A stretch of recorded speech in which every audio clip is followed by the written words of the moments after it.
Et ben c'est parti, salut tout le monde, j'espère que vous allez bien, bienvenue. Salut Ahmed. Salut. Ça va? Ça va et toi? Je suis super content d'être là, c'est mon premier HTJug ce soir, donc je suis très ému de vous voir devant nous pour vous parler de Kafka Stream. En plus, très heureux aussi parce que je suis très bien accompagné par Ahmed. Est-ce que tu veux te présenter, Ahmed? Yes, bonjour à tous. Moi c'est Ahmed Bouenba, je suis software engineer et tech lead chez AXA. Je travaille principalement sur des sujets API et systèmes distribués. Voilà, je suis très content d'être avec vous aujourd'hui. Pareil, c'est mon premier talk au HTJug. Et moi c'est Guillaume, je suis tech leader et machine learning engineer chez AXA France. Donc je fais un peu des infidélités à Java parce que je fais plus de Python en ce moment. Mais bon, ne me jugez pas. On va parler quand même de Java ce soir, on est quand même au Jug, faut pas déconner. Et ben, je vous propose de commencer. Peut-être que tu veux nous rappeler... attendez. Avant toute autre chose, on voulait également remercier les organisateurs du HTJug, remercier les organisateurs chez AXA, donc coucou François, merci pour tout. On est super contents et on a une grosse pensée aussi pour Julien Guyard qui nous a beaucoup aidé à préparer cette présentation-là, qui lui travaille au data produit. Donc voilà, il a beaucoup de responsabilités, il n'a pas pu être avec nous ce soir. Tu veux nous rappeler Yes. On va parler ce soir? Pour commencer du coup, quelques buzzwords. Vous êtes au bon endroit si vous souhaitez suivre un talk autour de Kafka Streams et si vous vous intéressez à cette technologie-là. Vous êtes au bon endroit aussi si vous vous intéressez à tout ce qui est Event Driven Architecture ou architecture. Au bon endroit si vous vous intéressez à tout ce qui est data à temps réel et traitement à temps réel de la data. Sinon vous êtes au bon endroit aussi, y a pas de... Ouais. Avec une punchline. Ouais, on va commencer, on va philosopher un petit peu pour commencer, parce que rien de mieux pour retenir éveillé, hein. Donc philosophons, avec une punchline. La data n'est pas le nouveau pétrole. Blanc. Allez, on commence. Qui est d'accord avec moi? Ok, une personne. Okay. Deux. Ahmed? Oh, le traître. Bon, ok, je me fais trahir par un ami. Bon, ça fait mal. Ouais, c'est vrai que là, on est un peu à contre-courant, parce que c'est vrai que ça fait des années, depuis 2006, hein, d'ailleurs, hein, que alors, l'inverse est sorti, hein, data est le nouveau pétrole. Hein, c'était un mathématicien anglais qui avait dit ça. Et c'est une petite musique là qui revient souvent. Alors moi je le pense, pas toi visiblement. Mais c'est une musique qu'on voit aussi souvent sur la littérature, sur internet. Alors il y a plein de raisons à ça et si ça vous dérange pas, on va diverger un petit peu, on va parler un petit peu de ça et vous donner un petit peu pourquoi selon moi la data n'est pas le nouveau pétrole. Par exemple, la data par rapport au pétrole, quand vous la consommez, quand vous consommez un litre de pétrole, qu'est-ce qui vous reste à la fin? Ouais, on n'a pas grand-chose en fait. Hein. On produit de la chaleur et puis si un peu de pollution, mais on n'a plus un litre de pétrole. Si vous consommez un téra de données, qu'est-ce qui vous reste après? Toujours un téra de données. C'est-à-dire qu'en fait, vous avez une durabilité en fait de la data que vous n'avez pas avec le pétrole. C'est déjà une vraie grosse différence. Puis après, le corollaire de ça, c'est que, déjà, c'est que c'est un super pouvoir, donc on est content de l'avoir. Il y en a d'autres, hein. Mais c'est que, effectivement, par rapport au pétrole d'ailleurs, on a le cours de la data, et en tout cas de l'espace de stockage qui baisse. Alors, le pétrole, il fait un peu yo-yo, hein, vous l'aurez remarqué, hein, le gasoil coûte cher. Et également, on a, alors on va pas parler de Greenlight Histoire, mais on a aussi de plus en plus de data qui est disponible en fait. Il y a un autre super pouvoir que la data, que le pétrole n'a pas, c'est que quand vous prenez un litre de pétrole et que vous le cumulez avec un autre litre de pétrole, qu'est-ce que vous avez à la fin? 2 litres de pétrole. 2 litres de pétrole, ouais, c'est pas mal. Si vous prenez 2 données et que vous les cumulez ensemble, vous avez quoi? Vous avez 3 données. Vous prenez une donnée, vous l'ajoutez avec une autre, vous en avez 3 à la fin, vous combinez, vous avez toujours vos 2 données à l'origine, plus une troisième que vous avez créée en fait et qui porte de la valeur. On va prendre un exemple là-dessus. Alors là, j'ai pris une application de VTC qui donne une première information qui est où est mon conducteur. Et quand vous la cumulez avec d'autres données qui sont en temps réel, bon là c'est les données temps réel, mais Par exemple, les événements qui sont aux alentours. Alors on va se projeter l'année prochaine, pendant les JO de Paris. Hein. Il y a de fortes chances que votre kilomètre coûte très très cher, parce que quand vous cumulez effectivement les événements alentours et vous l'indexez avec des données de pricing, vous répondez plus que à la question où se trouve mon conducteur, mais également quand est-ce qu'il arrive, avec la circulation autour, et puis également combien ça va me coûter. Donc on a bien ce côté, je prends une donnée, j'en prends plusieurs, et on génère de la valeur avec ça. Et là, en fait, on se dit que ces données-là ont de la valeur aussi, dans une certaine condition, surtout dans cet exemple-là. Ahmed, tu peux peut-être nous en parler plus ? Oui, l'idée, en fait, c'est que la data, le 1 plus 1 égale 3, c'est que la data, elle génère de la data. Ici, par exemple, on a un besoin métier où on peut, par exemple, dire où est-ce qu'il est mon conducteur. Et avec ça, du coup, on arrive à donner à temps réel où est-ce qu'il est le conducteur pour l'utilisateur. Et on peut aussi répondre à un autre besoin, qui est à quelle heure mon conducteur peut arriver. Et ce besoin-là, il a du sens parce qu'il est en temps réel. Temps réel. Et pourquoi on vous parle de temps réel ? Parce que, tout simplement, la vie, elle se passe à temps réel. Là, quand je suis en train de vous parler, vous êtes en train d'entendre ce que je dis à temps réel. Je ne suis pas en train de vous dire une phrase et vous donner la suite dans 1 heure. Nous, on travaille dans le domaine de l'assurance. On ne va pas dire à notre agent, notre souscripteur, qu'il y a un client qui passait hier. C'est déjà trop tard. On aimerait bien que le client soit servi au moment où il est là. Pareil, si un client arrive en agence, on ne va pas lui dire « reviens dans 1 heure » pour qu'on puisse traiter votre demande. Parce que la vie, elle se passe à temps réel et elle ne se passe pas en mode batch. Est-ce que ça veut dire qu'il faut tout faire en temps réel dans l'IT? Je ne sais pas. Mais en tout cas, dans certains use cases, c'est pertinent. Et parlant du use case, aujourd'hui, on a un use case pour ce talk-là. C'est un use case de détection de fraude ou de tentative frauduleuse de connexion à temps réel. D'ailleurs, c'est un use case fictif, hein, c'est pas quelque chose qui... on ne va pas vous montrer forcément les algorithmes. On ne pas écrire la sécurité d'AXA. Hein. Bien évidemment. C'est un exemple qu'on va implémenter ensemble. Tout à fait. Et ce talk-là, il n'est vraiment pas un talk orienté sécurité, plus un talk orienté traitement en temps réel de la donnée. Du coup, on a pris un persona fictif qui est Jean-Michel Sécurité. Avec sa photo. On l'a généré avec mid-journée. C'est le côté machine learning de Guillaume. C'est mes termes de machine learning engineer, en effet. Donc, comme vous pouvez le voir. Alors, c'est l'avenir, hein, mais c'est ressemblant. Hein. Si on voulait, qui s'en serait rendu compte si on ne l'avait pas dit? Du coup, notre expert sécurité, il nous dit c'est intéressant votre talk, vos sujets, mais j'ai un petit challenge pour vous. Il nous dit en tant qu'expert sécurité, j'aimerais bien qu'on puisse détecter des tentatives de fraude de connexion.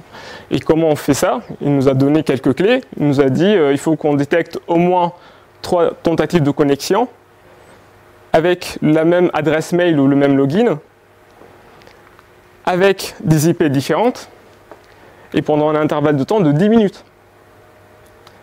Il nous demande est-ce qu'on peut relever le challenge. Du coup, si ça vous va, on va le coder ensemble. Est-ce que vous pensez qu'on peut relever le challenge? Ouais. Allez, on y va.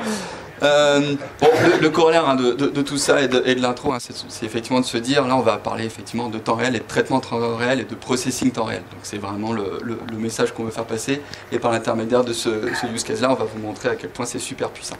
Alors du coup imaginons on a un écosystème, on a une mire de connexion, le user va se connecter. Et à partir de cette opération de connexion, en fait, on va envoyer un événement, ça peut être Kafka, sur un topic account par exemple. Et l'event, le contenu de l'événement, ça va être ça. Par exemple, on a le timestamp à laquelle il a fait sa connexion, on a l'adresse IP et on a le login ou l'adresse mail du user. Alors, Acon, là, c'est pour application de connexion, hein, on n'est pas en train de vous insulter. Hein. Donc, on a effectivement une mire de connexion. À chaque fois qu'on fait une tentative de connexion, on attaque l'application Acon qui envoie un événement dans Kafka. Hein. Yes. On va travailler avec un Kafka. Tout le monde connaît Kafka ici? C'est ok, tout le monde est à l'aise avec... Qui ici connaît Kafka? Enfin, Ok, quasiment tout le monde. Parce qu'il y a besoin de faire un petit rappel, peut-être un petit rappel rapide, Yes. peut-être pour ceux qui n'ont pas levé la main. Alors, Kafka, qu'est-ce que c'est Kafka? Kafka, c'est une plateforme de streaming de données. Il faut le voir comme, en fait, ce qu'il propose, c'est un topic, ou tout simplement c'est une queue. Dans Kafka, on appelle ça un topic. Ce topic-là, il est réparti sur des partitions. C'est des stockages disques sur le cluster Kafka. Et on a une notion de consumer en groupe qui vont venir consommer la data disponible sur les topics. C'est des FIFO, des queues, puis il y a des producteurs d'un côté, et puis des consommateurs qui crient dans un tuyau, et puis des consommateurs qui écoutent de l'autre. Et du coup, si on revient à notre exemple, notre challenge proposé par notre expert sécurité. On va faire la conception, on va essayer de faire un petit schéma de conception. Yes. Donc si on devait le faire. Moi, je dirais, déjà, vu qu'on est sur du Kafka, on a déjà notre topic, notre événement. Première chose, on fait un stream in. On va consommer la data, on va créer un consumer qui va venir consommer les événements depuis ce topic-là. Okay. Ce qu'on peut faire par la suite, on peut venir stocker les événements depuis notre consumer dans une base de données parce qu'on veut détecter du coup les tentatives de connexion. Du coup, à un moment donné, il faut qu'on stocke l'état de notre traitement. Ok, super. Donc on a une base de données. On a une base de données, on stocke ici l'événement avec voilà ce qui a été envoyé. Okay. Ensuite, ce qu'on peut faire, on peut développer un batch, une application, un worker, peut-être schedulé qui tourne toutes les 10 minutes par exemple. C'est rien moi. Bon, on peut dire ça, qui tourne toutes les 10 minutes. Il va requêter la base, il va faire un group by, des choses comme ça. Et puis s'il détecte du coup 3 tentatives de connexion, au moins 3 tentatives de connexion avec 3 IP différentes au moins, il peut faire du data out ou du stream out vers du Kafka. Ouais. Oui. Ça te plaît comme... Si. Non, ça me plaît pas. Mais okay. Vous pensez quoi de la solution? Ouais, alors on se dit, une fois qu'on a détecté la fraude, là, on la renvoie dans un Kafka, comme ça, n'oublie pas, on est en temps réel, on veut prévenir le plus tôt possible, on veut pas que Jean-Michel Sécurité soit prévenu demain matin qu'il y a une tentative de connexion. Du coup, là, on a... Frauduleuse, pour le coup. On a une base de données. On va devoir contacter les ops, du coup, pour pouvoir déployer une base de données. Ouais. On va devoir aussi les contacter pour héberger peut-être un microservice ou une web app qui va tourner, qui va consommer la base. Vous estimez ça à combien, Jérôme? À peu près. Lancez-vous. 2 jours homme pour aller jusqu'en prod. Jusqu'en prod, de 15 jours. Est-ce qu'on a 15 jours là? Non. Ouais, 15 jours. Qui dit mieux? Qui dit mieux? On a 2 jours, 15 jours. Bon, allez, on part sur 15 jours homme. Ouais, 15 jours. Ouais, peut-être moyen de faire mieux, non? Bon, après... Alors, si on récapitule, finalement, on cherche à faire quoi? Qu'est-ce qu'on cherche à faire, Guillaume? En fait, on veut stocker un traitement. Du coup, notre application, ou l'état du traitement. Du coup, notre application, elle est stateful. Parce qu'on cherche à créer une application stateful. Base de données. Base de données aussi. On cherche aussi à implémenter un algorithme de processing. Parce qu'on veut appliquer, du coup, un algorithme entre le stream in et le stream out de notre data. On va agréger, il faut que notre appli elle soit streaming enabled. Parce que comme vous avez vu, on a du Kafka en entrée, on a Kafka en sortie. On veut aussi que notre application soit à temps réel. C'est-à-dire, comme on a dit, notre expert sécurité, ces équipes, il faut qu'elles soient notifiées au plus tôt possible. Il faut que notre application soit scalable, vu que c'est une lumière de connexion, forcément on va générer de la data avec les clients qui vont se connecter. Il faut qu'on arrive à répondre à cette charge-là. Il faut que notre appli elle soit rock solide ou la plus résiliente possible. Si, imaginons, notre appli elle tombe, il ne faut pas qu'on perde notre résultat ou notre traitement non plus. Il faut qu'elle soit portable. Comme ça, on peut la déployer sur du Kubernetes ou sur du PaaS, etc. Et du coup, on veut faire des microservices avec, c'est ça? C'est encore mieux, Guillaume. Ce qu'on veut faire, c'est de l'event-driven microservice. Eh bien, allez, le buzzword. Du coup, on va utiliser Kafka Stream pour nous aider. Donc, Kafka Stream, qu'est-ce que c'est? Alors déjà, c'est une librairie. Donc, c'est pas une feature de Kafka, ça fonctionne avec Kafka, à côté de Kafka. C'est une librairie, à ma connaissance, il me semble jusque-là, exclusivement Java, Ça tombe bien, on est entre personnes de bon goût, hein, on est en Jug, donc ça sera du Java. Donc une librairie qui va nous permettre de construire des applications qui vont consommer de la data, qui ont là, on a un petit cylindre là, ça veut dire qu'on a effectivement un state store, donc on va apporter cette notion de stateful, hein, donc on va stocker de la donnée, on va pouvoir agréger de la donnée et la stocker. Très simplement, parce qu'en fait, Kafka Stream va implémenter pour nous une base de données locale, donc une RocksDB d'ailleurs. Donc ça c'est super cool. On n'a pas besoin d'appeler les ops pour leur demander de créer une base de données. Donc c'est déjà ça de données, c'est déjà ça de gagner. Et donc là on retrouve d'ailleurs notre exemple de tout à l'heure, hein, 1 plus 1 égale 3. Hein. On a une donnée carré vert d'un côté, une rond orange de l'autre, et puis on produit une donnée enrichie qui est avec un triangle bleu là. Et donc ça fonctionne avec Kafka, donc ça consomme des événements dans Kafka et ça reproduit des événements dans Kafka en retour. Ça c'est super cool. Pour répondre au problème qu'on avait tout à l'heure de scalabilité et de Rock Solid, on va revenir. Alors tout à l'heure tu disais que Kafka fonctionnait effectivement avec des partitions. Donc en gros hein, votre queue elle est découpée en plusieurs partitions. Là on en a 4. Donc ça nous permettrait effectivement de dire que nos différents K-streams en fait vont se partager les partitions, qui vont se répartir la charge.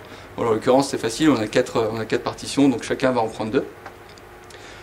Donc déjà là on va déjà adresser ce sujet de scalabilité grâce à ça.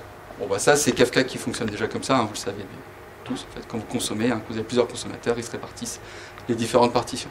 On a une opération d'agrégation ici, un count, sur chacun de nos nœuds, hein, il y en a un qui est en West Europe et un qui est en North Europe, donc on a une application internationale, hein, elle est déployée à 2 endroits. Elle fait les counts et puis à la fin elle produit le résultat de son agrégation de comptage dans un topic final. Et donc pour qu'on ait de la résilience, alors ce qui va se passer c'est comme on le disait tout à l'heure, les applications elles sont stateful, donc en fait à chaque fois qu'on va compter, on a notre base locale qui est implémentée et qui va être alimentée par notre application en Kafka Stream.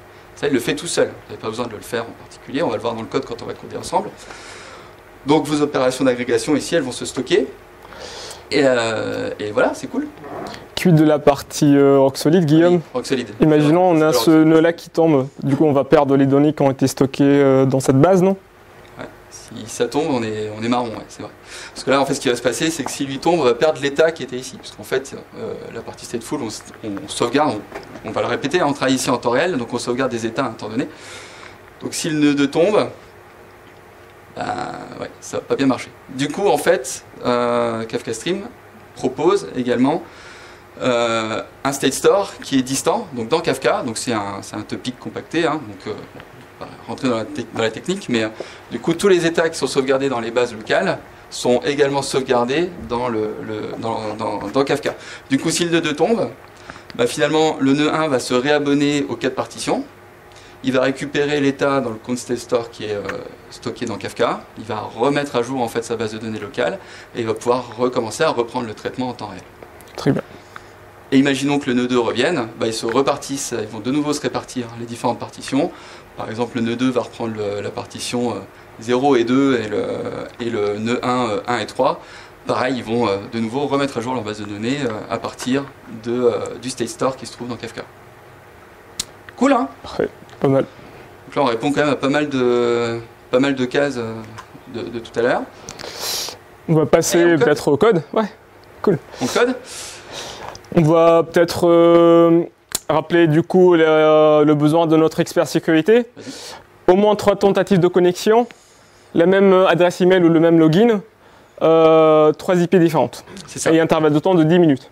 Évidemment, on va le coder et puis on va faire une démo après, hein, parce que sinon ça sert à rien. Il faut quand même que vous croyiez ce qu'on va faire.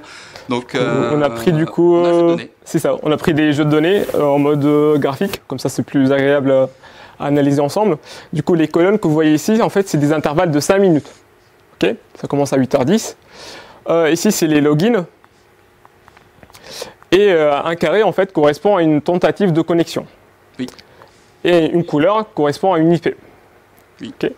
À votre avis, est-ce qu'il y a des gens ici qui sont en train de frauder leur partie de connexion? Donc on a Andrew en haut, Robinson en deuxième, Lewis en troisième et Wilson en dernier. Tu as trouvé les noms comment? Parce que en fait c'est une présentation internationale, donc on a tout pris en des noms british. Tu l'as généré avec une IA? Généré avec une IA, bien sûr. On a demandé à ChatGPT les prénoms. À votre avis, est-ce que parmi ces users-là, est-ce qu'il y en a un qui est en train de frauder ou un ou plusieurs, hein. Un ou plusieurs, ouais aussi. Ouais, en effet, on a Andrew. Il est carrément en train de frauder, lui. En 7 minutes, 3 tentatives de connexion. Et effectivement, on a Wilson ici, qui est en train d'essayer de rentrer dans notre système. C'est pas ouf. Du coup, on va se baser sur le jeu de données là pour tester après notre application. Yes. Ça c'est les structures de données qui transitent dans Kafka. Alors Kafka, hein, c'est des tableaux de bytes, hein, mais on va tout mettre en JSON, on va faire ça bien. On va avoir du coup des objets, donc Acon Connection et Acon Alert. Donc à gauche, c'est les événements qu'on a en entrée. Pour rappel, on va avoir la date et l'heure de la connexion, l'adresse IP utilisée et le login concerné. Et ce qu'on va faire, c'est qu'on va agréger tout ça, et puis on vous propose de générer cette structure-là avec le rappel du login, et puis une map ici où on va avoir les différentes adresses IP, et puis on va même se permettre de compter. Voilà, on va... Évidemment, hein, si on a 3 éléments dans la liste, enfin dans la map, pardon, ça veut dire que c'est une tentative de fraude. Ok? On code ça. Il faut coder ça. On a oublié de préciser un truc aussi, dans Kafka, hein, vous le savez probablement, hein, mais chaque événement en fait c'est un système clé-valeur. Hein. Donc on va également prendre en clé, tous nos événements ont en clé le login, donc l'adresse mail. Okay. C'est très important, c'est vrai que j'en ai pas parlé dans la slide de tout à l'heure, peut-être parler vite fait, mais vous le savez probablement, hein, tout événement de clé identique transite dans la même partition. Hein. Et là ça nous arrange bien parce que vu qu'on répartit en fait et qu'on agrège avec ici plusieurs nœuds parce qu'on veut que l'application soit scalable, ça évite de mélanger effectivement les événements de même clé, hein, d'un côté du monde et de l'autre côté de l'Europe, quoi. Donc c'est important. On va passer au code. On code. Allez, hop. Alors. Du coup, pour se simplifier la vie, du coup, on a un projet en local. Ouais. Alors on a des conteneurs. J'ai un Kafka local, du coup, donc j'ai le Docker Compose là, je vous le montre vite fait. Bon, c'est du classique. Hein. Donc on a notre broker Kafka ici qui tourne. Ça, on s'en fiche. Ah, on a pris un KHQ, c'est une application web. Donc c'est une belle interface qui permet de voir un peu tout ce qu'il y a dans Kafka, les différents topics et les éléments qu'il y a dedans. Ça va être intéressant pour regarder un petit peu ce qui se passe à l'intérieur. Ça, c'est du tooling. Ouais, c'est toujours du tooling. Et puis tout tourne dans le même réseau qui est Kafka-net. Donc ça, on l'a déjà démarré. Je ne vais pas le redémarrer. C'est déjà up. Et on a quoi comme application, Guillaume? Ah oui, alors on l'a dit, hein, c'est du Java. Hein. Donc là, on s'est dit qu'on allait le faire en Spring Boot. Ça marche avec tout ce que vous voulez. Hein. Moi, personnellement, je les développe en Java pur, mais Castream, parce que j'aime bien les compiler en image native avec GraalVM. Ça fonctionne aussi, hein. Ça marche. Ça marche avec Quarkus, ça marche avec tout ce que vous voulez, toutes les librairies. Moi, sur mes projets, j'utilise Spring Boot, parce que ça te permet de gagner un peu de temps avec les autoconf et tout. Ok. La lib, c'est la même derrière. Oui, le plus important, et on peut en parler, hein, le POM XML. Hein. Hop. Effectivement, tout ce dont on a besoin, pardon. Tiens, Java 11. Un peu vieux. La version de Spring, elle est un peu ancienne. Oups. C'est un Java 21 qui est installé sur ma machine, donc tout va bien. Mais donc on a Spring Boot Starter évidemment, mais voilà, ce qui est vachement important, c'est cette librairie-là, hein, Kafka Streams. Hein, c'est là-dedans que vous avez toutes les DSL et tout qui va bien, tous les outils qui vont nous permettre de travailler ensemble. On a du JSON, donc on a du Jackson, ok, et puis on a des librairies de tests, bon, celle de Spring Boot, et puis surtout celle de Kafka Streams. On reviendra dessus si on a un peu de temps. Si on a le temps de reparler un petit peu des tests. Yes. Si on regarde du coup un peu ce qu'il y a dans nos sources. Oui. Bon, c'est une application Spring Boot. Alors on a déjà commencé à travailler sur 2-3 petits trucs, effectivement, notamment les POJO. On ne va pas les recoder ensemble, ça n'a pas d'intérêt, hein, donc vous allez retrouver effectivement... Ça reprend la structure en fait, des JSON qu'on avait vu dans les derniers slides de la présentation. Code Connection et Icon Alert. Également, parce que bon, ça n'a pas trop d'intérêt de le faire ensemble, on a les serializers, deserializers, parce que en fait, il faut qu'on explique, vu que Kafka c'est du tableau de bytes, hein, c'est le fait que ce soit du JSON, il s'en fiche.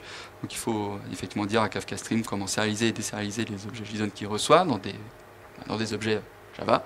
On a un CRD pour le topic d'entrée, enfin le topic de sortie pour le coup. Et pour le topic de sortie, pareil, on a un CRD pour expliquer à Kafka comment transformer. On peut même plus utiliser le même, mais bon, on l'a coupé en deux. On a des configurations Jackson. Bon, ça c'est intéressant. Là-dedans, j'ai mis, alors c'est une proposition de code, hein, bien sûr. Ce qui est intéressant, c'est ça. Donc c'est ce que vous devez mettre dans votre main, hein, par exemple, si vous le faites en pure Java, en fait, c'est ce qui va vous permettre de démarrer. Donc c'est l'objet Kafka Stream, c'est là-dedans que vous allez tout mettre. Puis une fois que vous faites le start, ça lance le processus, ça instancie la base de données et il y a votre application qui tourne. Et donc cet objet Kafka Streams, en fait, prend deux paramètres. Une topologie, tu veux peut-être nous dire ce que c'est qu'une topologie? Ouais, en gros, topologie, c'est l'objet ici, la classe ici. En gros, la topologie, ça va contenir en fait votre corps du projet Kafka Stream, c'est-à-dire votre logique du traitement de la data à temps réel, ça sera ici. C'est une espèce de graphe. Hein. Une espèce de graphe. D'ailleurs, on peut peut-être montrer ce que ça peut donner. On montrera après, ouais. On pourra montrer. Et puis on a des configurations bien sûr, parce qu'il faut qu'on explique effectivement déjà où se trouve Kafka, parce qu'encore une fois, c'est une application qui va tourner avec Kafka. Donc on se connecte ici, donc en localhost bien sûr, vu que c'est Kafka qui tourne en local. Bien évidemment, il n'y a pas des trucs de sécurité ni quoi que ce soit, parce qu'on est en mode local, on voulait vraiment aller le plus vite possible pour la démo. On va pas s'embêter avec des user mot de passe, effectivement, du SASL, des machins comme ça, on ne va pas faire ça. On a l'identifiant de l'application, parce que elle va produire potentiellement des topics, créer des topics dans Kafka, il faut qu'on l'identifie, ça va permettre de nommer aussi les topics. Très important, il faut qu'on donne le répertoire où va se trouver la base de données locale, donc on va créer un système de fichiers, donc il faudra lui dire où est-ce qu'il doit écrire ses fichiers. Et puis on a également une garantie de processing. Yes, la garantie de processing, derrière ce que ça peut vous proposer, en fait Kafka Stream, c'est par exemple là c'est une option, on peut garantir l'idempotence, c'est-à-dire là on a dit pour la garantie de processing, on veut avoir du exactly once. C'est-à-dire Kafka Stream derrière il va comprendre qu'il va devoir faire du transactionnel, c'est-à-dire chaque événement en entrée il sera traité une fois et on n'aura pas de redondance en sortie. Et bien évidemment, ça marchera que de Kafka vers Kafka. Yes. Ok. Et on a, là j'ai une classe topologie configurée. Ah, j'ai laissé le code. Vous n'avez rien vu. Et en fait, c'est là où on va commencer à coder ensemble. Donc on va coder la topologie. Yes. Du coup, on est dans la classe topologie. C'est elle qui va contenir du coup le corps de notre data stream. C'est un build topologie. Et puis voilà, là, en fait, vous avez un topologie build ici. Et puis voilà, vous avez un builder qui va vous permettre de construire tout ça. Donc on va utiliser le builder ici, on va commencer à coder. Okay. Du coup, on va partir du builder. Du coup, on reprend ce qu'on veut faire. On veut lire de la data depuis Kafka. On veut faire du stream in, on veut faire du processing. Et après, on veut faire du stream out. Il faut qu'on crée d'abord un consumer du coup. C'est ça. Qu'on consomme la donnée. Donc on va créer un Kafka stream. Et donc ici, voilà, on va utiliser effectivement notre builder qui crée un stream sur un topic donné, donc là en l'occurrence c'est le topic d'entrée, on l'a appelé input icon, et puis on lui explique ici, donc là on va retrouver nos fameux serializers, deserializers, hein. On va lui dire comment il doit consommer ça. Donc en l'occurrence ici on a un paramètre pour la clé, encore une fois la clé c'est le login, donc il sera en string, donc on lui dit comment il doit serialiser, deserialiser une string, et puis notre objet de tentative de connexion, icon connection.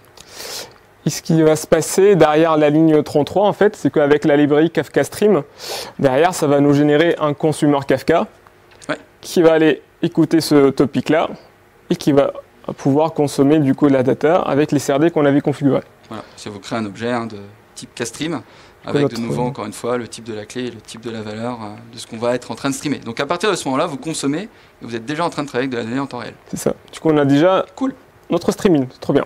Trop bien. Là, on peut attaquer peut-être la partie processing.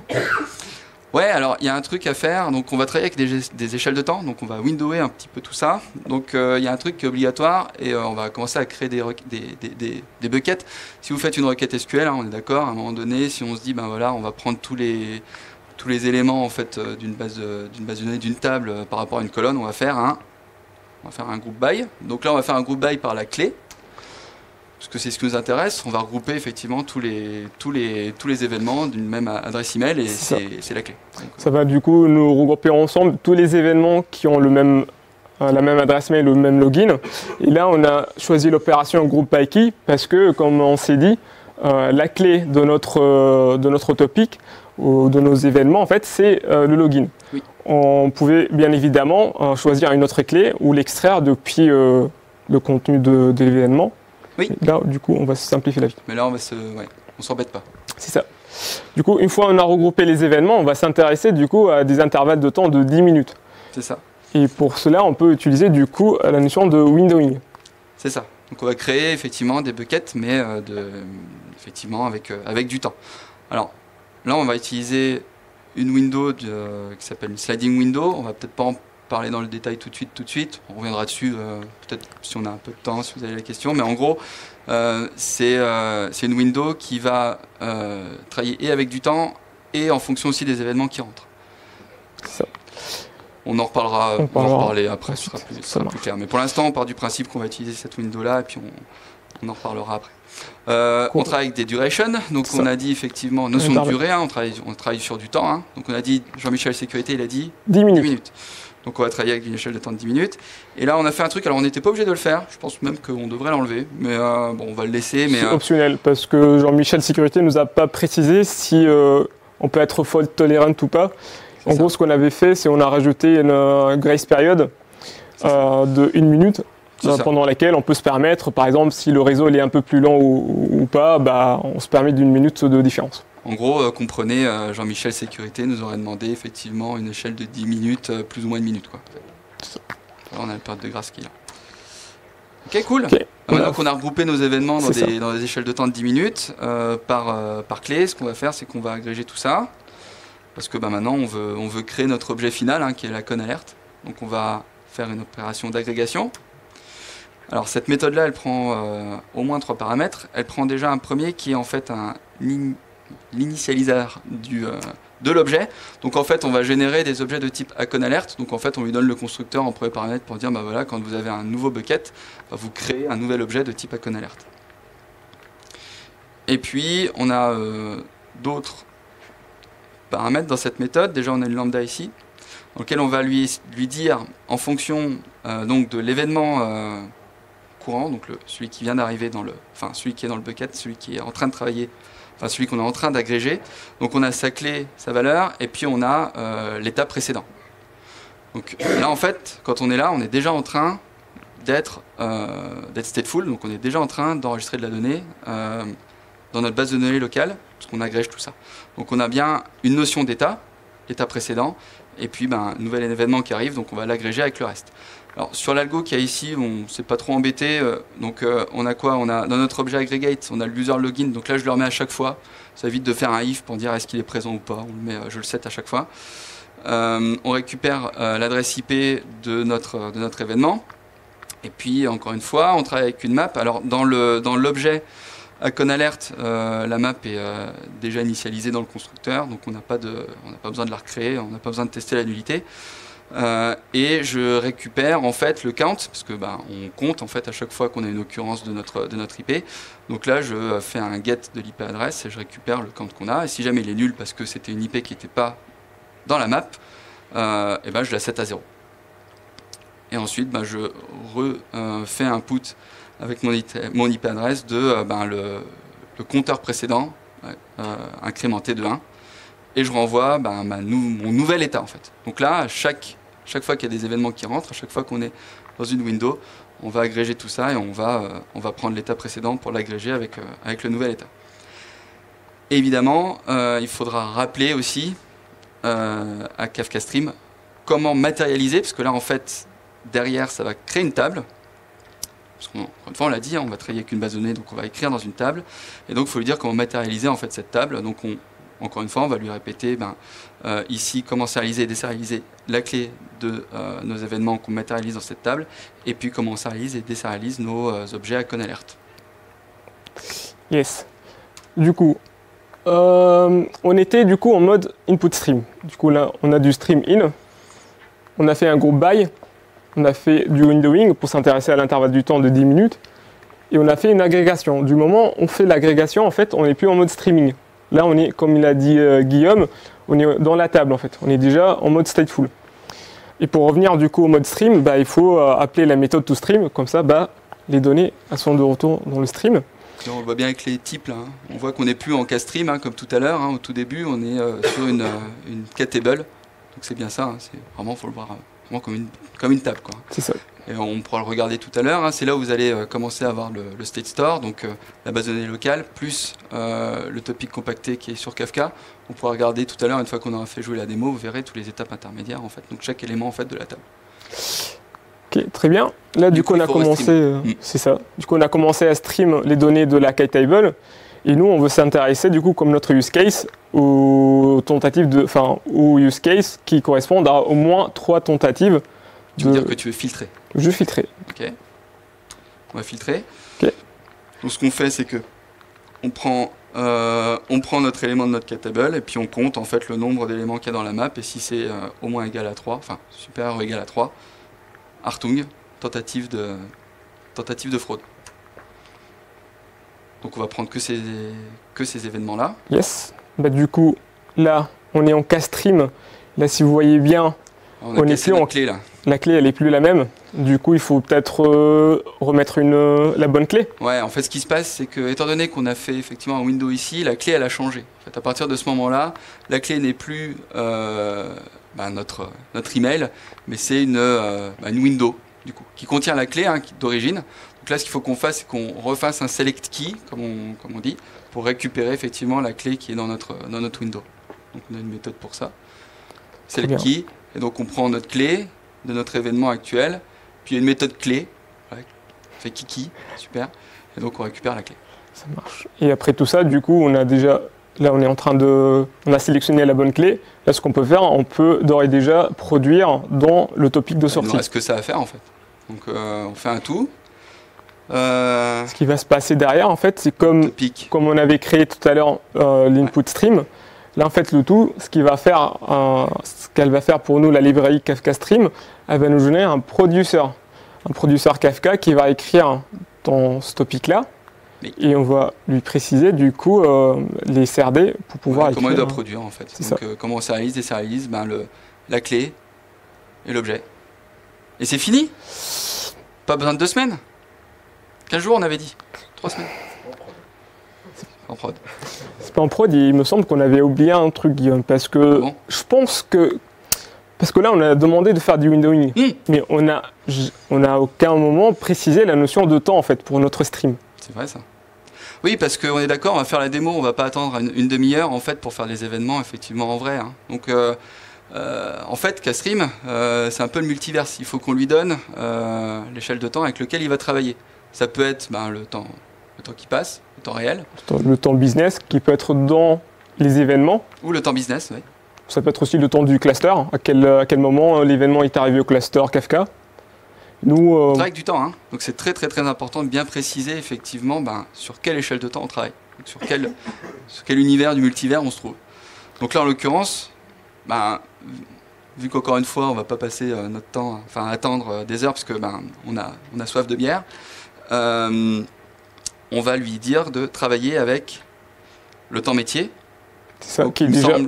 Dans l'événement, c'est ça. En entrée, on a la tentative de connexion, donc on va partir là-dessus. Donc ce qu'on va faire, en fait, c'est que quand on crée notre Kastream, on va lui dire effectivement avec quel temps il doit travailler. Donc vous avez un machin là, qui s'appelle un timestamp extractor, et en fait qui va vous permettre de récupérer... On va lui indiquer en fait de quel endroit on veut récupérer notre notion de temps en fait. Et vu que nous on a ça dans les payloads, on a créé une petite lambda qui va nous permettre du coup de récupérer cette notion de temps et puis avec du Java convertir ce temps-là avec l'objet qui va bien. Du coup notre Kafka Stream va travailler avec le temps métier, celui qui se trouve dans les événements et pas avec le temps qui passe. Tout à fait. Cool. Et donc là c'est fini. C'est fini. On peut tester ça en petite démo. Ouais. Allez. Alors, on va construire ça déjà. Alors du coup, pour rappel, on a un Docker Compose qui contient du coup un cluster, un broker Kafka qui tourne en local. On a du tooling pour pouvoir vous visualiser les datas qui arrivent et les datas qui sortent dans le topic de sortie. Oui. Et on avait préparé des jeux de données, du coup, dans un script qu'on va dérouler ligne par ligne. C'est ça, on va faire ça. Du coup, là, on a buildé la solution. J'ai un petit script ici qui va réinitialiser mon broker Kafka. Ok, on va lancer notre application. Donc, on va faire un Java-jar. C'est Spring Boot, pratique, c'est bootable. C'est le côté portable, en fait. On peut le déployer ce jar-là où on veut, sur du cube, sur du pass. On aurait pu le mettre dans un conteneur, mais j'ai pas envie. Et voilà, donc là on a bien notre process qui est actuellement en train de... Bah, il tourne, c'est cool. Trop bien. Alors, je vous ai préparé un petit layout ici avec des consoles, des terminaux. Alors Okay. là en haut à droite, vous allez voir sous vos yeux ébahis tous les événements qui rentrent dans le topic d'entrée. En bas à droite ici, bah, toutes les alertes qui pourraient être détectées si on a bien fait notre travail. C'est ça. Et puis à gauche, je vais utiliser en fait bashdb, donc c'est un debugger de bash. Donc j'ai un script ici, insert account event.sh. On peut regarder vite fait ce qu'il y a dedans d'ailleurs, hein. Comme ça on vous montre qu'on n'a rien dans les manches. Donc ici j'ai un dataset. Alors on a notre script ici, insert account event, puis il utilise en fait un outil qui s'appelle K4 en fait, et qui permet d'insérer en fait ici, enfin c'est un producteur en fait en ligne de commande, ce qui est plutôt cool. Et puis on va travailler avec des JSON ici que j'ai dans dataset. Et puis qu'est-ce que je fais moi? Dataset. Je vais vous montrer un exemple ici. Donc en gros ça ressemble à ça. On a la clé. On a la clé. On a le payload, le JSON en fait. Voilà, avec le datetime, l'IP adresse, user login. C'est scrupuleusement le jeu de données qu'on vous a montré tout à l'heure dans notre slide avec les carrés de couleurs. Tout à fait. Voilà. Du coup, normalement, dès qu'on a une donnée qui arrive dans le topic, on va pouvoir la visualiser ici. Et quand on a une donnée qui sort sur le topic de sortie, ben, on va pouvoir la voir ici. Du coup, ici, on va lancer le script ligne par ligne. Du coup, on va insérer le premier jeu de données. Oui, donc là, on a bien la première commande K4 hein, qui envoie en fait le premier script, un pour le JSON. Et donc, vous pouvez le voir en haut à droite. Hein. Alors, j'aimerais bien. Je sais pas si je peux.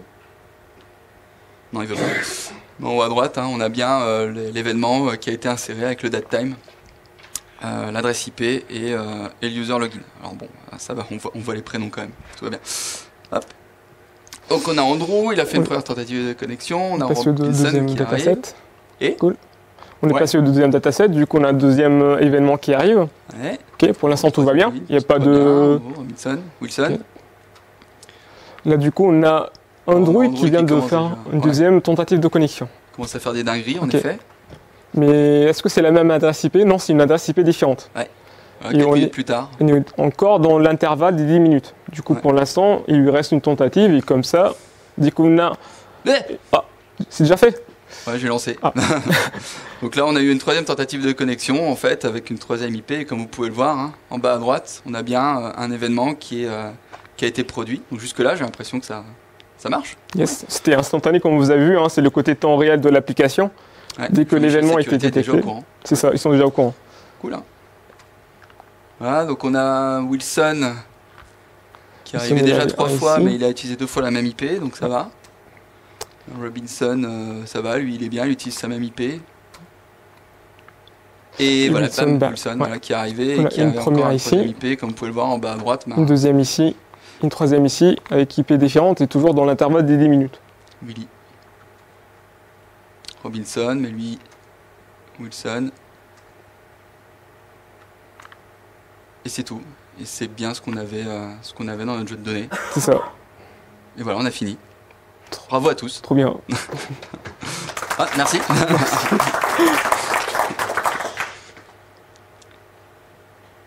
que vous avez des questions? Oui. Après. Non mais vas-y. Pas de souci. Merci déjà pour la présentation. Moi j'avais une question, c'était au niveau du time to live dans la base de données, est-ce que c'était géré automatiquement ou comment, si j'ai une première connexion, si la personne ne se reconnecte pas pendant 10 minutes, est-ce que la donnée va disparaître automatiquement de la base de données? Est-ce qu'il y a moyen de relier le time to live avec les 10 minutes que vous avez paramétrées? C'est une bonne question. Tu veux répéter la question? En fait, dans la base, parce que la base, elle va s'auto-purger au fil du temps. Tu veux répéter la question? Ouais, la question c'était par rapport quand on a des événements qui arrivent, les événements sont stockés dans la base, est-ce qu'on a une possibilité de purger la base au bout d'un moment? Ça, tu veux prendre la réponse, Guillaume? J'ai pas la réponse. Je pense que ça doit se paramétrer.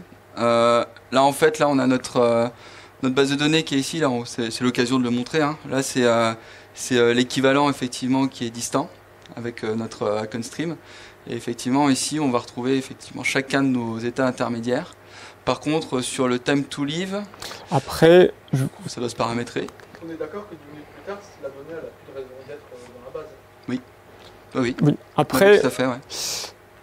Bon, après, je suis pas sûr de la réponse, mais les topics sont synchronisés avec la base et vice versa. Si on configure un TTL sur le topic, oui. tu vois. Ouais, c'est ça ma question. Est-ce qu'il y avait un lien entre les durées de rétention des topics et la base? Est-ce que c'est relié ou pas? Ça serait quelque chose à tester à mon avis. Moi perso, j'ai pas testé. Désolé, on n'a pas la réponse. Après, si quelqu'un a la réponse, n'hésitez pas. Je pense que la durée de rétention elle est logique. Si on regarde le topic et qu'on a accès au profil, on peut avoir la durée de rétention qui part du coup de 7 jours. Oui, la date de rétention par défaut du cluster Kafka en lui-même. Mais je pense que pour le topic compacté, c'est la même chose. Et pour les topics compactés, ça sera probablement pareil. Il faudrait le regarder, ouais. Il faudrait le tester. C'est vrai que ça paraît très logique comme ça, mais que quand il a besoin et c'est assez rare. C'est vrai ça.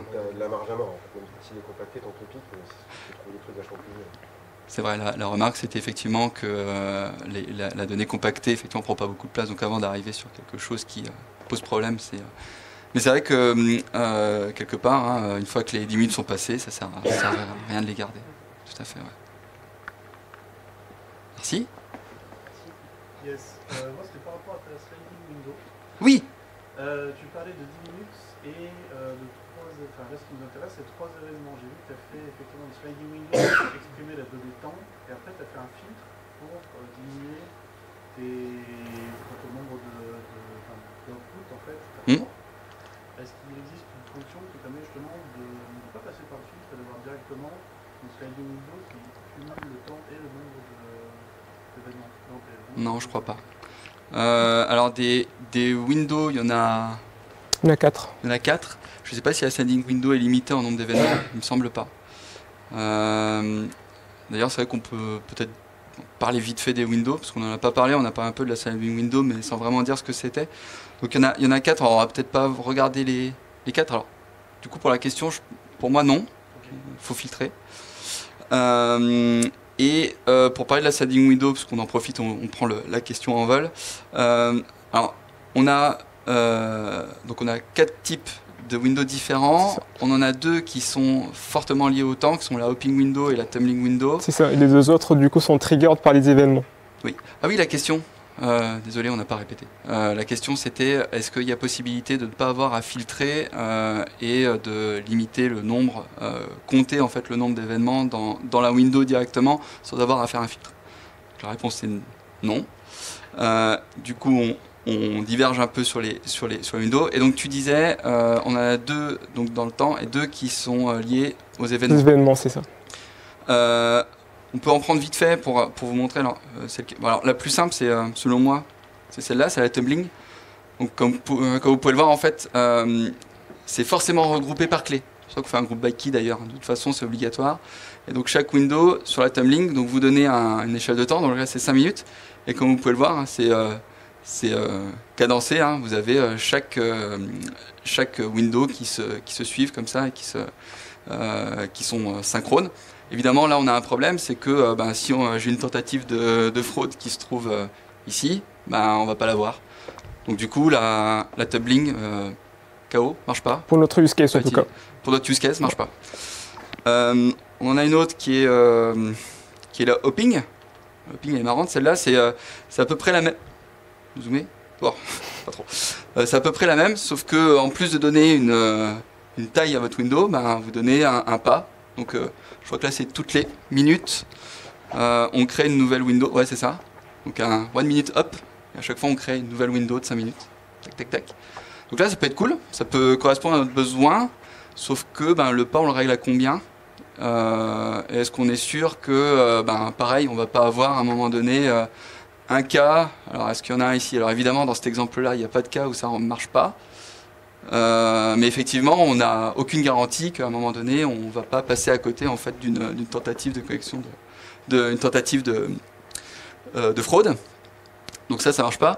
Après, si, on peut mettre toutes les millisecondes, hein, mais là, ça va quand même générer pas mal de windows. Donc je vous dis pas, effectivement, le topic compacté va commencer à prendre beaucoup de place. Parce que, imaginons s'il n'y avait pas de tentative de connexion pendant les open windows, on va quand même les calculer. Alors qu'avec la sliding, dès qu'on a un événement, on recalcule en fait. Voilà, c'est ça la beauté de la sliding, c'est que en fait, elle va travailler directement avec les événements. Donc, elle a bien une durée. Par contre, on va avoir une nouvelle window qui va se créer à chaque fois que vous avez un nouvel événement qui rentre. Il y a un événement qui sort à chaque fois aussi. qu'il y en a une qui sort en fait de l'échelle de temps. Alors le début de l'exemple, il est pas top, mais là, on a une window ici, on va pas la commenter, mais là, on a un nouvel événement qui est rentré, donc ça va créer une nouvelle window.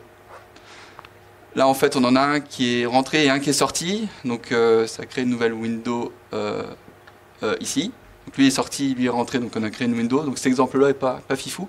Par contre, là, j'ai bien un événement qui est sorti en fait de mon échelle de temps, donc ça va bien recréer une nouvelle window. L'intérêt de tout ça, c'est que vu que c'est là intimement lié avec les événements directement, et qu'on a bien une notion de temps, là on a tous les cas possibles en fait. Oui? Est-ce que le choix de stratégie de sliding window influe sur les acquittements? Est-ce que finalement un événement qui est en appartenance directe avec une sliding window, il est directement acquitté, ou c'est une fois qu'on a l'ensemble des événements de la sliding window que les acquittements sont donnés au Bonne question. Super question ça. Alors la question c'est dans la sliding window, est-ce que quand l'événement est rentré dans la window, est-ce qu'il est acquitté tout de suite au niveau de la consommation en fait, en termes vraiment de consommateur? Après, je dirais oui. Si on met du exactly once, je pense que oui. Ça va nous garantir au moins qu'on n'aura pas d'impact en tout cas. Je suis pas sûr de mon coup, mais je pense que oui. Surtout qu'on est en exactly once. Je suis pas sûr que ça soit lié à ça en fait. Au moins pour garantir qu'on ne va pas se marcher sur les pieds avec les acquittements.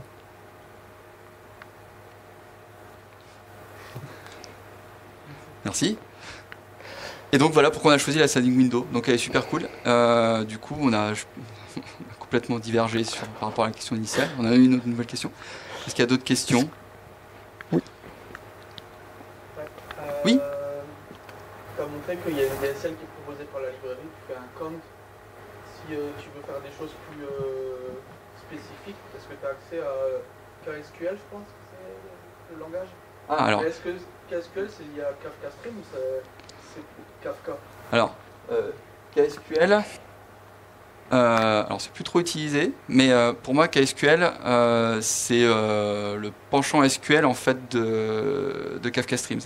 En fait, nous en général, quand on veut expérimenter, on utilise KSQL parce que c'est vrai que c'est pratique, ça ressemble à du SQL. Et si je dis pas de bêtises, de manière sous-jacente, c'est à peu près la même chose. Donc, pour moi, tu peux faire la même chose. Pour moi, ils sont complémentaires et ils travaillent à peu près de la même manière. Donc, ce que tu sais faire avec Classical DB, si je ne m'abuse, tu peux le faire avec Kafka Streams. Donc, tu as les mêmes fonctionnalités. En tout cas, nous, on a souvent fait comme ça. Après, les opérations, ça reste du Java. Tu peux implémenter les algos. C'est ça. Alors, t'as déjà, dans la DSL, déjà beaucoup d'outils disponibles et beaucoup d'opérations disponibles. Et après, effectivement, tu peux surcharger. Alors, je crois que c'est avec les processeurs. Tu peux effectivement aller un petit peu plus loin et donner un comportement, une agrégation pour pousser un petit peu plus si jamais la DSL ne répond pas à tes besoins. Oui, pardon, on n'a pas répété la question. La question c'était effectivement est-ce qu'on peut surcharger finalement la librairie d'origine? Est-ce qu'on peut aller aussi loin que ce qu'on peut faire avec Classical DB? C'est ça.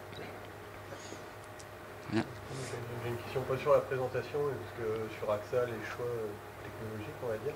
Oui. Là, vous êtes parti sur du Castream. Oui. Du coup, on a cité KSQLDB, il y a du Apache Flink ou autre. Ouais. qu'est-ce qui fait que vous avez du Castream en prod par exemple, ou qu'est-ce qui fait que vous avez écarté possiblement les... Très bonne question. Alors, la question, c'est voilà, sur les choix technologiques chez AXA France, qu'est-ce qui nous a amené à utiliser Kafka Streams en lieu et place d'autres technologies, ou écarter éventuellement les autres technos tels que Apache Flink, et l'autre exemple que tu avais donné, c'était KaSQLDB par exemple. Je peux répondre sur la partie pourquoi Kafka Stream, si tu veux répondre sur le reste après. Oui. Pourquoi Kafka Stream? Parce que tout simplement, vu que ça fait du Kafka vers du Kafka, bah, c'est intéressant de le mettre en place du moment où tu commences à avoir plusieurs topics dans ton écosystème. Et là, ça a de la pertinence du coup, parce que c'est facile à mettre en place, c'est juste une librairie comme on a montré. Et là, ça a de la valeur. Pourquoi les autres prod ready par rapport à KaSQLDB, du coup, tu as un processus qui tourne, tu le déploies, et puis du coup, il dépile. KaSQLDB, si je dis pas de...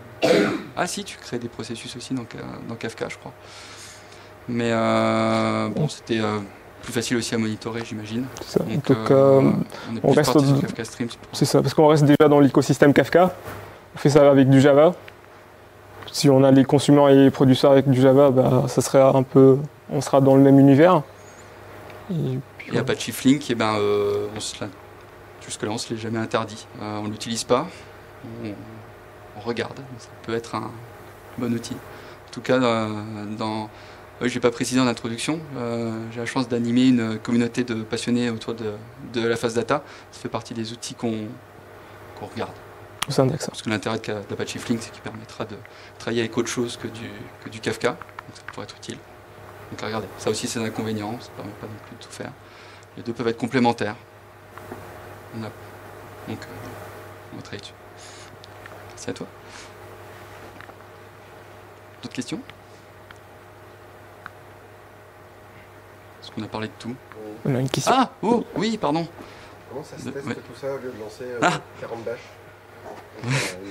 Alors, la question c'était comment ça se teste. Oui. Alors, bonne question. Y a je l'ai montré en dépendance tout à l'heure. Il est où mon pod? J'ai perdu mon pod. Ah, Un peu plus haut. il est plus haut. On a une librairie de tests qui s'appelle Kafka Streams Test Utile. Et du coup, on peut faire des tests unitaires. Donc c'est cool. D'ailleurs, on en a fait un, parce qu'on est des bons élèves. Je l'ai fait hier soir.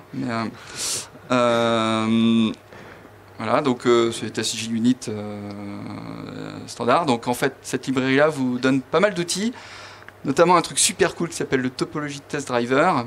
Et en fait, grâce à ce machin-là, en fait, ça va simuler une espèce de Kafka. Donc c'est pas un vrai Kafka, ça démarre pas un cluster Kafka dans votre machine. Mais ça va simuler ça. Et donc, vous avez le test driver. On crée des représentations des topics. Alors, de type input d'un côté, donc un test input topic, et on répète le type de la clé et le type de la valeur qu'on met dedans, que je vais appeler input topic. Et puis, l'équivalent en sortie, output topic, qui donne des icon alertes ici. Ce que j'ai fait, c'est que j'ai un script JSON avec tout dedans. J'ai tout pris. J'ai pris ce que je devais avoir en sortie par rapport à Andrew et par rapport à Wilson. Bon, j'ai fait ça encore une fois assez vite. Donc vous avez votre topologie test driver. En fait, vous donnez la topologie qui est le bin que j'ai injecté en fait dans ma classe. Il est là. Voilà, ici là. Bref. Des propriétés, alors j'ai mis n'importe quoi. Et puis voilà, on crée les input topics, les output topics, et puis quand on commence à mettre des événements dedans, ça va commencer à travailler avec la topologie du coup, donc avec le Kafka Streams. Et puis on peut tester que tout fonctionne bien. Donc là j'ai refait strictement le même use case, donc strictement le même. Donc en sortie on a strictement la même chose. Donc je fais mes asserts dessus. Je vérifie qu'Andrew est bien coupable. Donc ici j'insère ma donnée où ça. Ici là, donc j'ai un pipe input là dans mon input topic et je prends chacune de mes lignes. Donc même chose que quand on l'a fait tout à l'heure avec BashDB. Et puis une fois que j'ai inséré tout ça, je prends mon output topic et je lis mes records en fait un par un. Donc j'en ai un. J'aurais peut-être pu faire une insertion pour vérifier qu'il n'y en avait plus d'ailleurs après, mais parce que je ne l'ai pas fait. Oups. Mais je lis la première alerte, je vérifie bien que c'est Andrew, et puis je re-read le record et je vérifie bien que c'est Wilson. Et puis je fais une insertion sur la valeur. pour bien valider que j'ai bien mes adresses IP, mes bons compteurs. Et surtout, n'oubliez pas de clore votre test driver. Voilà, parce que ça crée des fichiers. Après, c'est chiant si vous oubliez de le couper. Ça va perdre mes marchés au bout de votre deuxième test. Est-ce que ça répond à ta question? Merci. Oui? Ouais, j'ai une question à propos du requêtage de ta persistance de données. Si, mettons, un mois après, on demande comme réseau quelconque de regarder ce qui s'est passé à tel moment. Ouais. Est-ce que tu peux le faire facilement? Ça, on peut même aller voir le topic synchronisé. Ben, il est là, dans la KHQ. Là, j'ai toute. On en parlait tout à l'heure, hein, quand on parlait de la persistance. Est-ce qu'on a un outil qui permet de requêter dans la requête table? Je crois que j'ai déjà fait ça une fois. Tu peux te connecter sur la RocksDB. je crois que je l'ai fait. Ah oui, elle est locale, t'as raison. Ouais, bonne question. On l'a jamais fait. C'est vrai? Et alors, t'as trouvé la solution? Ah oui. Ouais. C'est pas fifou. Non, je pense pas qu'il y ait d'outils effectivement plus élaborés. En tout cas, nous, j'ai jamais eu le cas pour le faire. Alors, sinon, on peut loguer, ouais. On doit loguer. Ouais. On peut loguer, hein, d'ailleurs. Là, c'est vrai que c'est pas bien. On n'a pas mis de log dans notre truc, mais on a des instructions pour loguer, évidemment. Pas besoin de global catalogue, parce que la globale, en fait, ça veut dire chaque nœud a l'intégralité de la vue, en fait, en synchronisé. Moi, je le comprends comme ça, la globale. Bon, en fait, sur ta catable, tu as la base de données en mémoire pour la partition. Et si tu veux requêter en global, en fait, je pense que tu as moyen d'interroger un des nœuds, et lui, après, Ah, depuis la RocksDB d'un des nœuds, taper sur tous les autres d'un coup. Ah, intéressant. Donc l'idée, hein, c'est de taper sur un des RocksDB effectivement d'un des nœuds qui tourne, et on aurait la possibilité de pouvoir requêter sur l'intégralité du cluster.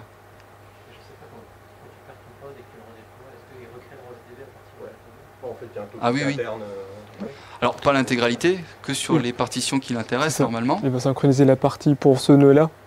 Pour les partitions sur lesquelles il s'est abonné, enfin sur lesquelles il a été rebalance. Par contre, il faudrait essayer si on peut effectivement après taper sur le reste du cluster en requêtant. On va voir si ça marche. C'est pas dingue, ouais. C'est pas simple à développer. Bon, c'est l'heure de la bière. D'autres questions? Oui? Par curiosité, si on voulait avoir un autre consommateur qui là, au bout de 20 minutes, si le même gars a essayé 3 fois de se connecter et qu'il n'y arrive pas, on veut le contacter pour lui dire vous êtes un fan de login, on va vous aider à vous connecter. Comment on ferait? Là, c'est pas une fraude, c'est l'inverse. Ouais. Ce sera les mêmes événements, ouais. Les fournisseurs, mais est-ce qu'on peut avoir deux consommateurs qui vont consommer les mêmes événements ou bien... Ouais. En fait, ce qui va se passer, c'est que, en fait, concrètement, quand on va créer... Ah oui, pardon, la question. J'oublie à chaque fois. La question, c'est est-ce que on pourrait avoir d'autres consommateurs qui vont consommer les mêmes événements avec d'autres règles de gestion, par exemple, pas les 10 minutes, mais plutôt 20 minutes, et prévenir, avoir un traitement derrière pour envoyer un mail, par exemple, pour prévenir l'utilisateur qu'il y a eu, pendant 20 minutes, plusieurs tentatives de connexion, en l'occurrence 3, je crois. C'est ça ton exemple, enfin, peu importe. Donc, reconsommer les mêmes événements, est-ce que c'est possible pour d'autres use cases? La réponse est oui, il suffirait finalement de créer un autre Kafka Stream. Parce qu'en fait, finalement, ce qui se passe, c'est que quand notre premier Kafka Stream, celui qui détecte la fraude, consomme en fait les topics. Lui, il le fait avec son propre consumer group. C'est pour ça qu'on le nomme d'ailleurs, hein, l'applicatif. On lui donne un identifiant, donc ça crée un consumer group, donc vraiment l'identifiant de consumer. Et donc, en créant un deuxième Kafka Stream, du coup, on sera en mesure de consommer les mêmes événements en parallèle, mais avec un autre consumer group, quoi. Donc, ils vont pas venir se pirater. En fait, chacun va travailler chacun de son côté. Et là, tu pourras réimplémenter ton propre Kafka Stream avec si au bout de 20 minutes j'ai eu ça, j'envoie un événement dans un Kafka, puis un consommateur qui lit l'événement et puis qui dit tiens, j'ai eu un événement, j'envoie un mail, par exemple. C'est une idée. Après, tu peux faire le même. Tu fais stream point, à partir du moment où tu as ton objet stream, ouais. Tu fais stream point, tu déclenches un DSL. Ah oui. Tu peux refaire un stream point et déclencher un autre.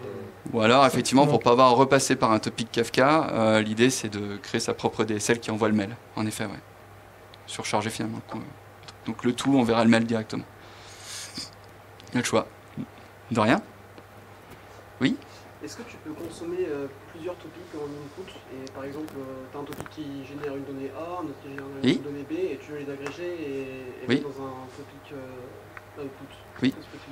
Oui. Alors la question c'est est-ce qu'on peut consommer plusieurs topics en entrée? C'est vrai que là on a pris un cas simple où on n'a qu'un seul topic en entrée. On peut en avoir deux parce qu'on a des opérations de jointure. C'est souvent utilisé. Moi j'utilise pas mal d'ailleurs. Je joins des infos qui viennent de plusieurs topics. Je les agrège et puis j'envoie une donnée C. Donc c'est notre 1 + 1 = 3 de tout à l'heure. On peut aller encore plus loin. Oui, Ahmed. Pareil pour la sortie, en fait, tu peux choisir des différents topics de sortie si tu le souhaites aussi. D'ailleurs, on l'a pas montré, mais il y a un outil super sympa là qui permet de voir. Visualiser un peu graphiquement, ouais. Ok, alors, il me cherche. Ah, voilà. Donc c'est un outil qui est dans un repo GitHub. En fait, quand je vais pas montrer ça, mais dans le code tout à l'heure, quand on a construit notre topologie ici, tac, j'ai fait. Non, je suis dans le test. Non, oui, je suis dans le test. Plus haut. Désolé. Yes. J'y arriver. C'est la soif, ça. Voilà, j'ai un topology builder et là on fait un vieux sysop tout moche là. Ça du describe en fait de la topologie, donc ça permet de récupérer le graphe format texte. Et puis il y a un outil rigolo là qui on copie-colle ce qu'on a print. Là. Donc là c'est la représentation de ce qu'on a codé ce soir. Donc c'est notre topologie. On l'a récupéré de la console. Qu'on a récupéré de la console. Et puis là, on a le graphe à droite qui se dessine. Et ce qu'on pourrait faire, si effectivement on a plusieurs topics en entrée, qu'on crée plusieurs cast-streams en fait, d'entrée dans notre topologie, ils vont s'afficher en parallèle. Donc tu peux même créer un Kafka Stream qui consomme des données qui n'ont rien à voir, avoir deux pipes de chaque côté. Tu peux joindre le résultat de l'un dans l'autre. Enfin, il y a juste un cas où je suis pas très sûr. Je crois qu'une jointure se fait que entre deux topics uniquement. Je sais pas si. Alors je crois qu'on peut le faire avec plusieurs, mais ça doit être les mêmes records, je crois. Mais sinon, effectivement, tu peux chaîner en fait tes streams comme tu le souhaites au sein de d'une même topologie. Ce qui est intéressant aussi avec l'outil graphique, en fait, vous pouvez voir les différentes étapes de votre stream. Vous vous rappelez de ce qu'on a fait tout à l'heure. Là, on est parti du topic d'entrée. On a fait un input stream. Ici, on a un cast stream de source. On a fait l'agrégation. On voit bien que l'agrégation elle est synchronisée avec la K-table. Voilà, on a créé un state store. C'est ça. Puis on a restreamé du coup la K-table. On a filtré. On a repositionné la clé. Et on a un topic, on a envoyé à la sortie nos résultats. Super outil de debug ça. C'est super cool. Si jamais il y a des trucs, vous ne comprenez pas comment ça se passe, là vous avez une représentation claire de ce que fait votre Kafka Streams. Ici, pratique aussi pour de la doc. Documenter aussi un projet de Kafka Stream. Oui, je mets dans ma doc, c'est vrai. J'ai oublié. Bien vu. Bon point. Oui, on peut les renommer. Hein. Oui, tout à fait. Là, on a gardé les noms par défaut moches, mais effectivement, on peut les nommer et avoir quelque chose de plus mieux. Oui.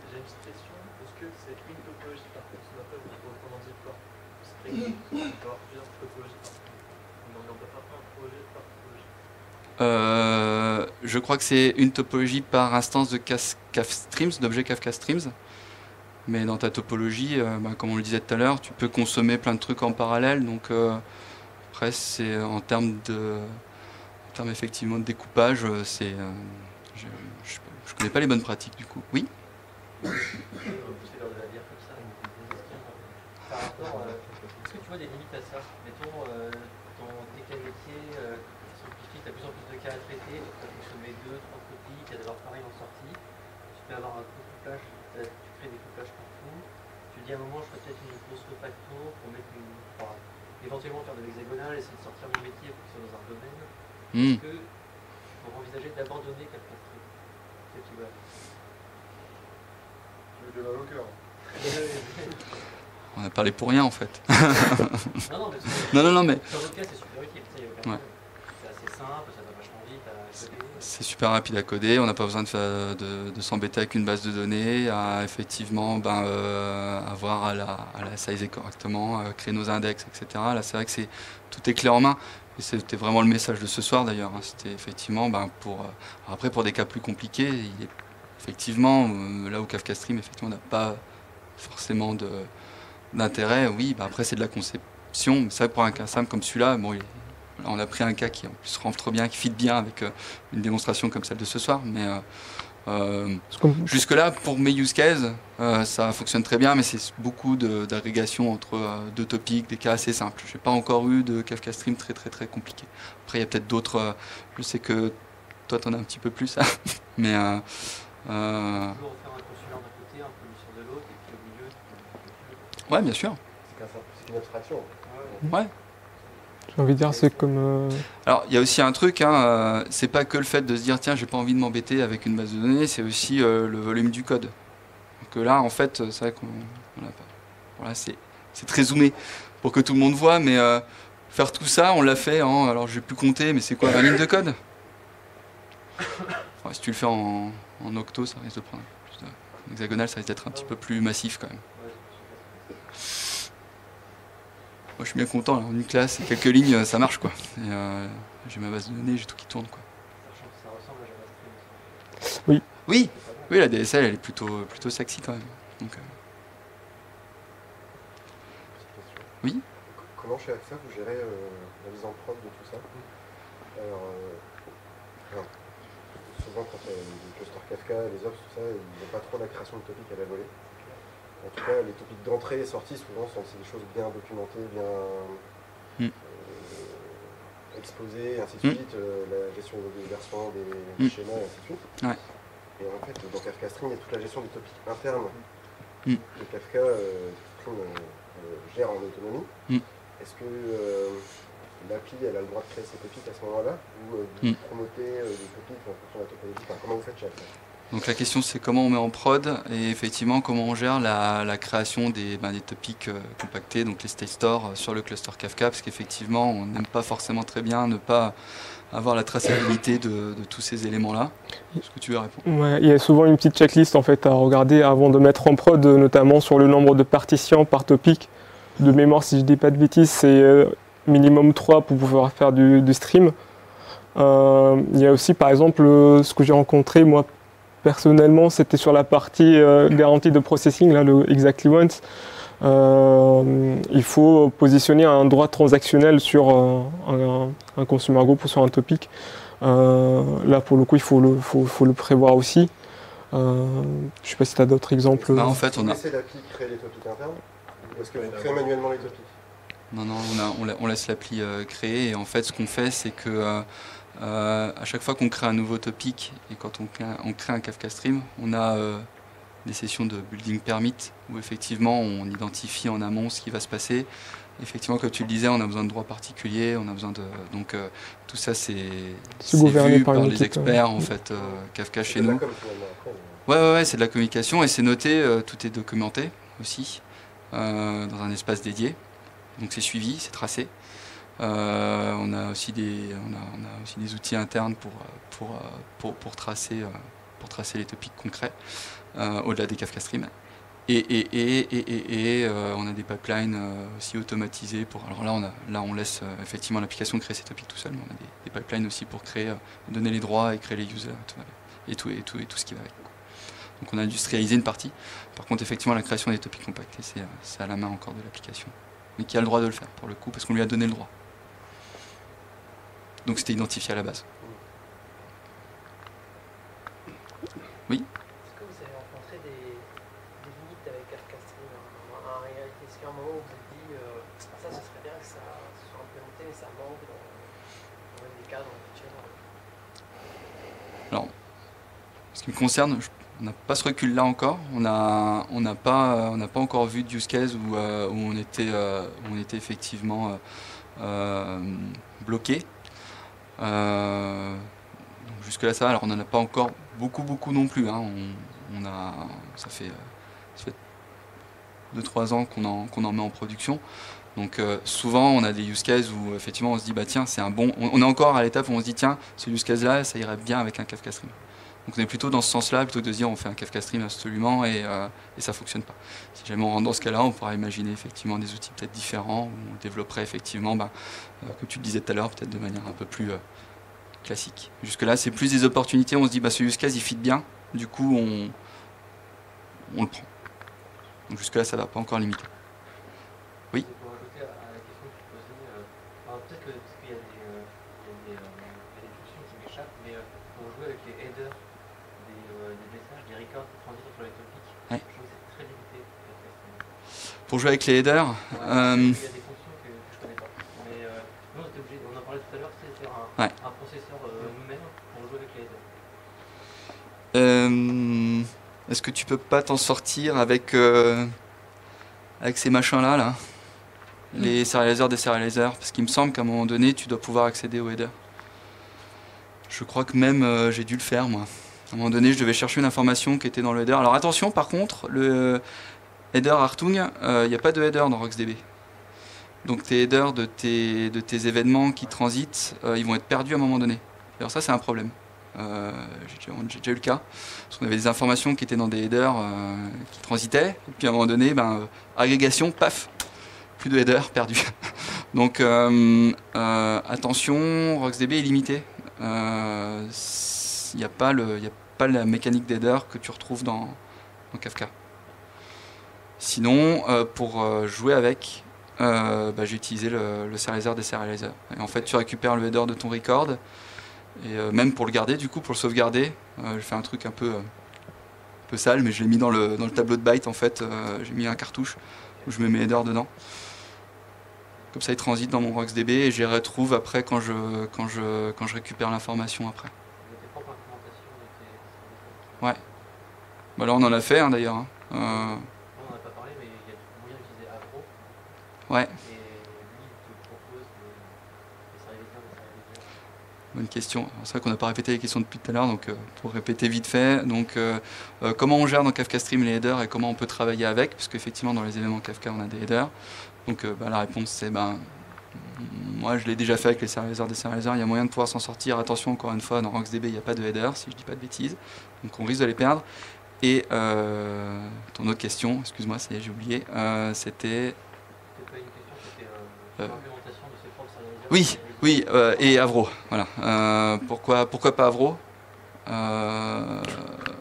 peux te répondre à la question. Je pense que c'était pas une question, c'est ça? C'était une affirmation. Non, Avro permet de l'utiliser. Ok. Pardon, je vois des questions partout. Bon, on n'utilise pas Avro pour l'instant.